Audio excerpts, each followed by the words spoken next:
اعوذ باللہ من الشیطان الرجیم، بسم اللہ الرحمن الرحیم۔ السلام علیکم ناظرین، امید ہے آپ سب خیریت سے ہوں گے۔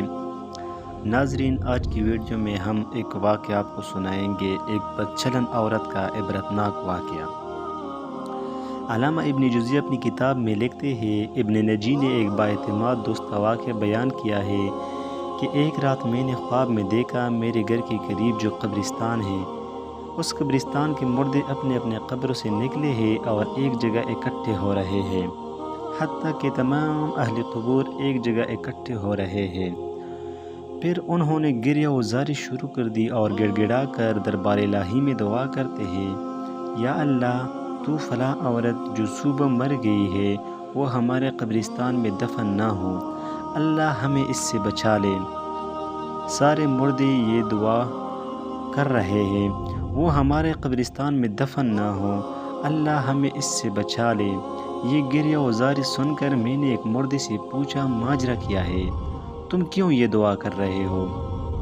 اس نے بتایا، جو عورت آج مری ہے جہنمی ہے، اگر یہ ہمارے قبرستان میں دفن کر دی گئی تو ہمیں اس کا عذاب دیکھنے میں تکلیف ہوگا، اس لیے ہم گریہ و زاری کر رہے ہیں اور گڑ گڑا کر دعائیں مانگ رہے ہیں۔ یہ سن کر میں بیدار ہو گیا اور سخت پریشانی میں مبتلا ہو گیا۔ صبح ہوئی، قبرستان کی طرف نکلا اور دیکھا کہ گورکن یعنی قبر کودنے والے قبر کود چکے ہیں۔ میں نے ان سے پوچھا، یہ کس لیے بنائی گئی ہے؟ انہوں نے بتایا، ایک مالدار تاجر کی بیوی فوت ہو گئی ہے، یہ قبر اس کے لیے کھدوائی گئی ہے۔ میں نے ان کو رات والی منظر بتا دیا۔ گورکن نے واقعہ سن کر قبر بند کر دی۔ اب میں انتظار کرنے لگا کہ کیا ہوتا ہے، قبر تو بند ہو گئی ہے۔ تھوڑی دیر گزری تو چند آدمی آئے اور گورکنوں سے پوچھا، قبر تیار ہے؟ انہوں نے جواباً کہا، یہ قبر نہیں بن سکتی کیونکہ نیچے کیچڑ ہے۔ وہ آدمی یہ سن کر دوسرے ڈیرے پر چلے گئے، چونکہ وہاں بھی خواب والی بات پہنچ چکی تھی، اس لیے انہوں نے بھی قبر کودنے سے انکار کر دیا۔ پھر وہاں سے وہ آدمی کسی دوسری قبرستان گئے اور وہاں قبر بنوائی۔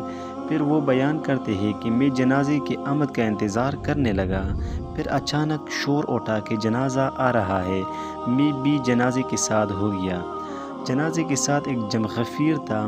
میں نے جنازے کے پیچھے ایک خوبرو نوجوان کو دیکھا۔ میرے پوچھنے پر مجھے بتایا کہ اس عورت کا بیٹا ہو، اس سے اور اس کے باپ سے تعزیت کی جا رہی تھی۔ جب میت کو دفن کر دیا تو میں نے ان دونوں کے قریب گیا اور کہا، میں نے رات ایک خواب دیکھا ہے، اگر اجازت ہے تو بیان کر دوں۔ یہ سن کر باپ یعنی مرنے والے کے خاوند نے کہا، مجھے خواب سننے کی ضرورت نہیں، لیکن لڑکے نے کہا، مجھے سنائیے۔ میں اسے اکیلے میں لے گیا اور خواب بیان کر دیا۔ پھر اس نے کہا، تجھے چاہیے کہ تو اس بات کی تفتیش کرے اور وجہ معلوم کرے کہ کیوں قبر والوں نے گڑ گڑا کر دعا کی ہے۔ اس نوجوان نے کہا، اور تو مجھے کچھ معلوم نہیں، مگر میں اتنا جانتا ہوں